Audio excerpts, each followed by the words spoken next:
Hello，大家好，歡迎收睇另一集嘅 Man on Wheels。之前呢，就有個車友同我講過話，換一對高質嘅刀鈴係可以好明顯地改善架單車嘅速度。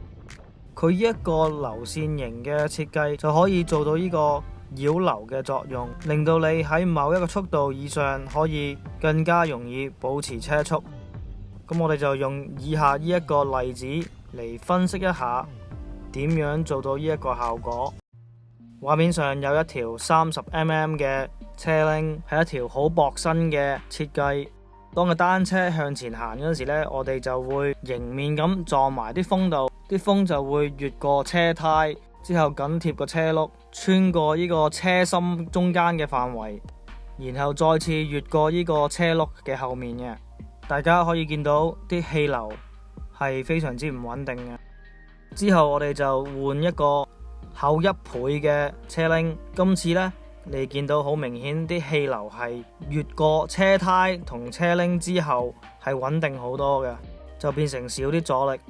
喺平路度，當你踩到某一個速度以上，一對好嘅刀鈴係可以幫你慳3至到5% 力嘅。條車鈴設計越深，個效果就會越明顯。所以你見到走開 TT 啊、時間賽啊嗰啲車手呢，通常個車後面嗰條鈴呢係成個鏈柄實心嘅。係咁，如果呢一個設計咁好，點解唔就咁買一對最深嘅刀鈴呢？市面上點解有咁多唔同嘅深度俾你選擇呢？咁有2個主要嘅原因嘅。個設計如果係較為深嘅呢，就代表個物料係用多咗，個重量就會自然多啲噶啦。但係而家市面上買到嘅高質嘅碳鈴都好輕嘅，就算你好深嗰啲設計都。最大一個問題呢，就係遇到側面嚟嘅風，係會將你嘅單車變得好難控制，個車頭真係會擺嘅。所以要睇翻你自己踩嘅路線同埋你個人嘅喜好嚟選擇一套啱你自己嘅刀鈴啦。我聽過好多人講，都係話擾流呢就係勝於呢個輕量化嘅設計。除非你踩嘅路線係全程都係爬山，或者你踩開嘅路線通常都係啲較為短嘅，但係好斜嘅斜坡。喺咁嘅情況下呢，就建議你用一對較為薄身嘅刀鈴，32mm 度啦，就會比較好嘅。爬山就會比較容易啲啦，特別當你流失咗嗰種離心力，跟住之後又要翻去嗰個速度呢，就會比較容易啲。加速都會比較快啲嘅可以。但係薄身嘅車鈴呢，就代表冇咁硬啦。如果你嘅身形係較為重嘅，想要一條硬身啲嘅車鈴呢，就要揾一條厚啲嘅設計。如果你想揾一條刀鈴呢，係可以做到平路又快，爬山都快嘅，咁通常個建議就係買一條40至到50mm嘅刀鈴。有啲車友呢，就甚至乎會買一對超厚嘅，然後呢，再買多一條較為薄啲嘅前轆。遇到大風嗰啲日子呢，佢就會將個前轆更替換呢個較為薄啲嘅，就令到個單車冇咁擺嘅。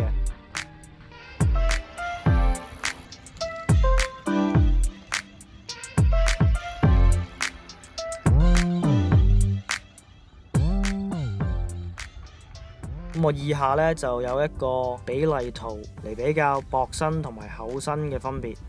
流線型嚟講，肯定係厚身性啦。喺唔同嘅路面情況，提升速度嚟講，都係厚身好啲啦。突然加速呢，就薄身嘅車轆會比較好啲，因為輕。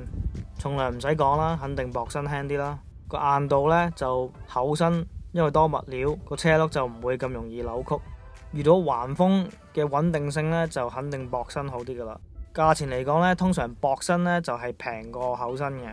個樣呢就唔使講啦，肯定係厚身性啦。而個聲音呢，如果你踩過刀鈴呢，或者你聽過其他單車走過，你聽到嗰啲嗡嗡嗡嘅聲嘅，係好獨特嘅。呢一方面當然係厚身性啦。OK， 分析咗咁耐，而家呢就問下其他車手，睇下佢哋嘅選擇係乜嘢。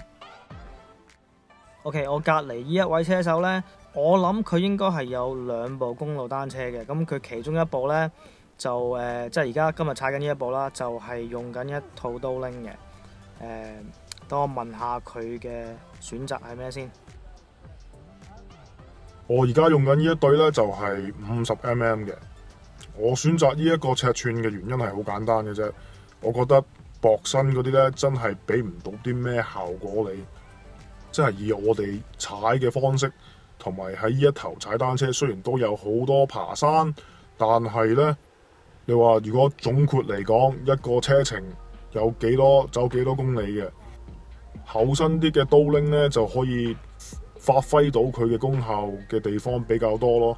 就算我用呢一條拎去爬山嘅個感覺，同一套幼嘅拎嚟比，都唔係爭好遠，真係我自己本人就 feel 唔到咯。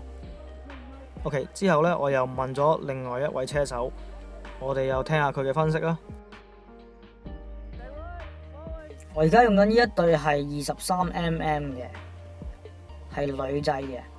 我今年都冇擺我套刀拎上呢一部單車度，因為呢個肺炎嘅影響，踩嘅次數少咗啦，總距離都唔會話踩到好遠啦，所以就嫌麻煩，費鬼事搞咁多嘢，就直接用翻呢一對訓練嘅車轆。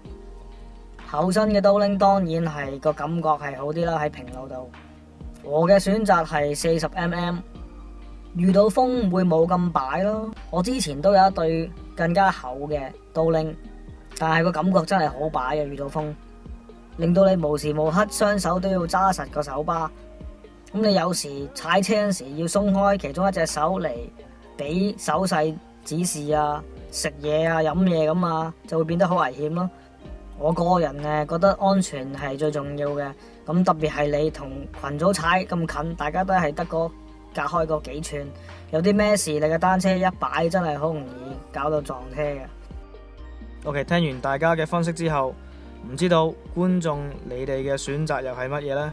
不妨喺下面留言同大家分享下你覺得最適合你自己嘅 size。希望大家會中意呢一條短片啦，記得俾個 like、訂閱同埋撳埋個鐘仔。